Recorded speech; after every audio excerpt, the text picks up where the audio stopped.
Good morning, praise the Lord. കർത്താവിൻ്റെ അതിപരിശുദ്ധമായ നാമം ഒരിക്കൽ കൂടി മഹത്വപ്പെടട്ടെ. ഈ പ്രഭാതത്തിൽ ഒരിക്കൽ കൂടി ഈ സോഷ്യൽ മീഡിയയിലൂടെ നിങ്ങളുടെ മുൻപിലേക്ക് കടന്നു വരുവാൻ കർത്താവ് ഒരുക്കിയ നല്ല അവസരങ്ങളെ ഓർത്ത് ഞാൻ ദൈവത്തെ സ്തുതിക്കുന്നു, സ്തോത്രം ചെയ്യുന്നു. കർത്താവ് നിങ്ങളെല്ലാവരെയും ധാരാളമായിട്ട് അനുഗ്രഹിക്കുകയും സഹായിക്കുകയും ചെയ്യട്ടെ. വിശുദ്ധ വേദപുസ്തകം യോനാ പ്രവചന പുസ്തകം 3-ാം അധ്യായം അതിൻ്റെ 5-10 വാക്യങ്ങൾ നമ്മൾ വായിക്കുമ്പോൾ അവിടെ നമ്മളിങ്ങനെ കാണുന്നു.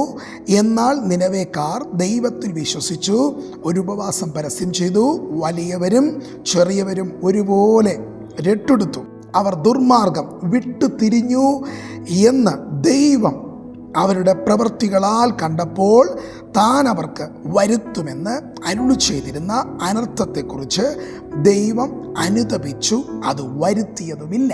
ഈ നല്ല വചനത്തെ ഓർത്ത് ഞാൻ ദൈവത്തെ സ്തുതിക്കുകയാണ്. ഈ ഭാഗത്തിൽ 3 ദിവസം ഈ നിനവെ എന്ന് പറയുന്ന പട്ടണത്തിൽ യോന എന്ന പ്രവാചകൻ പ്രവചിപ്പാനിടയായി, അഥവാ പ്രസംഗിപ്പാൻ ഇടയായി. എന്താണ് പ്രസംഗം?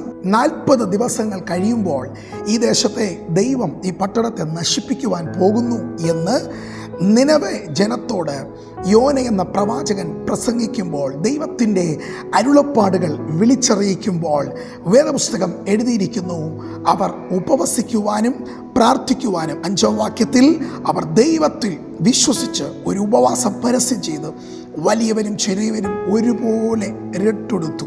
അർത്ഥം, എല്ലാവരും ഒരുപോലെ ദൈവത്തിൻ്റെ സന്നിധിയിൽ വിശ്വസിപ്പാനും ഉപവസിക്കാനും പ്രാർത്ഥിക്കാനും ഒക്കെ ആരംഭിച്ചു.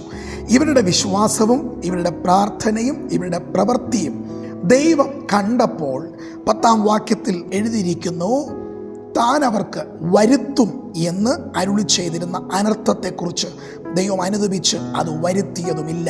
ഈ പ്രഭാതത്തിൽ നിങ്ങൾക്കുള്ള ദൂതിതത്രേ, നിങ്ങളുടെ ജീവിതത്തിലേക്ക്, നിങ്ങളുടെ കുടുംബത്തിലേക്ക്, നിങ്ങളുടെ ഭവനത്തിലേക്ക്, നിങ്ങളുടെ തലമുറകളിലേക്ക് വരേണ്ടിയിരുന്ന ചില അനർത്ഥങ്ങൾ, ചില ദോഷങ്ങൾ, ചില മരണങ്ങൾ, ചില അപകടങ്ങൾ, ചില ആക്സിഡൻറ്റുകൾ ഇന്ന് ഈ പകൽ ഈ വചനം കേട്ടുകൊണ്ടിരിക്കുമ്പോൾ തന്നെ നിങ്ങൾ വിശ്വസിക്കാൻ തയ്യാറായാൽ, നിങ്ങൾ പ്രാർത്ഥിക്കാൻ തയ്യാറായാൽ, നിങ്ങൾ ദൈവത്തിൽ ആശ്രയിക്കുവാൻ തയ്യാറായാൽ, നിങ്ങളുടെ ജീവിതത്തിൽ നിന്ന്, നിങ്ങളുടെ കുടുംബത്തിൽ നിന്ന്, നിങ്ങളുടെ തലമുറകളിൽ നിന്ന്, നിങ്ങളുടെ ഭവനത്തിൽ നിന്ന് ആ വരേണ്ടിയിരുന്ന അനർത്ഥം ഇന്ന് ഈ പ്രഭാതത്തിൽ തന്നെ അത് മാറിപ്പോകുവാൻ പോകുന്നു എന്നേക്കുമായി വിശ്വസിക്കുക, പ്രാർത്ഥിക്കുക.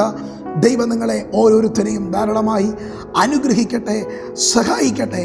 പ്രാർത്ഥിക്കാം. നല്ല ദൈവമേ, സ്വർഗീയ പിതാവേ, തൻ്റെ മക്കളുടെ ലൈഫിൽ വരേണ്ട അനർത്ഥങ്ങൾ മാറട്ടെ കർത്താവേ. അവരുടെ കുടുംബത്തിൽ വരേണ്ട അനർത്ഥങ്ങൾ മാറട്ടെ കർത്താവേ. അവരുടെ മക്കളിൽ വരേണ്ട അനർത്ഥങ്ങൾ മാറട്ടെ കർത്താവേ. ഒരു അപകടങ്ങളും ഉണ്ടാകരുത്, ഒരു അനർത്ഥങ്ങളും ഉണ്ടാകരുത്, ഒരു ദോഷവും തൻ്റെ മക്കളെ തട്ടുവാൻ ദൈവം അനുവദിക്കരുത്. ദൈവത്തിൻ്റെ വലിയ മഹത്വത്തിലും ദൈവത്തിൻ്റെ വലിയ കൃപയിലും ഇന്ന് പകൽ ദൈവം മറക്കേണ്ടതിനായി പ്രാർത്ഥിക്കുന്നു, പ്രാർത്ഥിച്ച് അനുഗ്രഹിക്കുന്നു. അത്ഭുതം ചെയ്താട്ടെ യേശുവിൻ നാമത്തിൽ തന്നെ. ആമേൻ, ആമേൻ. God bless you. ദൈവം നിങ്ങളെല്ലാവരെയും ധാരാളമായിട്ട് അനുഗ്രഹിക്കട്ടെ. ആമേൻ.